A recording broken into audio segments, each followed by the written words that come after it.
Elon Musk کا عمران خان کے حق میں بیان، کیا عالمی طاقتیں عمران خان کے لیے بول پڑیں؟ سیاسی دنیا میں ہلچل، دنیا کے سب سے بااثر ارب پتی ایلون مسک کا عمران خان کے حق میں بیان سیاسی دنیا میں ہلچل مچا گیا ہے۔ کیا واقعی عالمی طاقتیں مقبول عوامی لیڈرز کو نشانہ بنا رہی ہیں؟ کیا عمران خان کے مقدمات پر اب عالمی آوازیں اٹھنا شروع ہو چکی ہیں؟ حال ہی میں ایک حیران کن لمحہ اس وقت آیا جب دنیا کے مشہور ارب پتی ٹیسلا اور ایکس کے مالک ایلون مسک نے ایک ایسی پوسٹ کو ری شیئر کیا جس میں براہ راست عدالتی نظام کے غلط استعمال پر سوال اٹھایا گیا۔ ایلون مسک نے فریڈم آن لائن کے ڈائریکٹر مائک بینس کی ایک پوسٹ ری ٹویٹ کرتے ہوئے کہا، جب انتہا پسند بائیں بازو کے لوگ جمہوری ووٹوں سے کامیاب نہیں ہو پاتے تو وہ اپنے مخالفین کو جیل میں ڈالنے کے لیے قانونی نظام کا غلط استعمال کرتے ہیں۔ یہ ان کا پوری دنیا میں آزمودہ حربہ ہے۔ اگرچہ ایلون مسک نے کسی کا نام نہیں لیا، مگر جس پوسٹ کو انہوں نے ری شیئر کیا اس میں خاص طور پر عمران خان کا ذکر موجود تھا۔ مائک بینس نے اپنی پوسٹ میں دنیا کے مختلف ممالک سے تعلق رکھنے والی مشہور سیاسی شخصیات کے نام لیے، جن میں یہ شامل تھے: Imran Khan Pakistan, Marine Le Pen France, Jair Bolsonaro Brazil, Matteo Salvini Italy, Donald Trump امریکہ، کولن جارجسکو رومانیہ۔ انہوں نے لکھا، ہر مقبول عوامی رہنما کے خلاف مجرمانہ مقدمات جمہوریت کی ساکھ پر کاری ضرب ہیں۔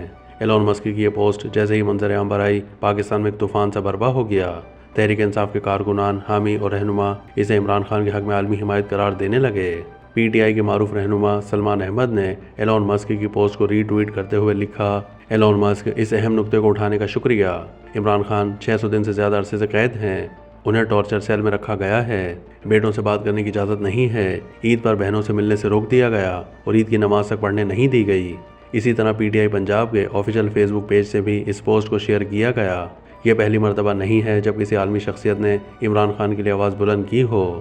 اس سے پہلے امریکہ کے سابق ڈائریکٹر نیشنل انٹیلیجنس اور نومنتخب امریکی صدر ڈونلڈ ٹرمپ کے مشیر رچرڈ گرینل بھی متعدد بار عمران خان کی رہائی کا مطالبہ کر چکے ہیں۔ دلچسپ بات یہ ہے کہ اب رچرڈ گرینل کو ڈونلڈ ٹرمپ نے ایک خصوصی مشن کا صدارتی ایلچی مقرر کیا ہے۔ پی ٹی آئی کے حامیوں کا ماننا ہے کہ اگر ڈونلڈ ٹرمپ دوبارہ اقتدار میں آئے تو عمران خان کے لیے عالمی سطح پر راہیں ہموار ہو سکتی ہیں۔ یاد رہے کہ سابق وزیر اعظم عمران خان کو 5 اگست 2023 کو توشہ خانہ کیس میں گرفتار کیا گیا تھا۔ ان پر الزام تھا کہ انہوں نے قیمتی تحائف اپنے ٹیکس گوشواروں میں ظاہر نہیں کیے۔ اس وقت وہ 1.5 سال سے زائد عرصے سے اڈیالہ جیل میں قید ہیں۔ کیا ایلون مسک کی آواز عمران خان کے حق میں عالمی مہم کا آغاز ہے؟ کیا عدالتی نظام کا سیاسی مخالفین کے خلاف استعمال واقعی ایک عالمی رجحان بنتا جا رہا ہے؟ اور کیا عمران خان کو اب بین الاقوامی دباؤ کے ذریعے انصاف مل سکے گا؟ ان سوالات کے جوابات آنے والے دنوں میں واضح ہوں گے، مگر ایک بات طے ہے، دنیا اب خاموش نہیں رہی۔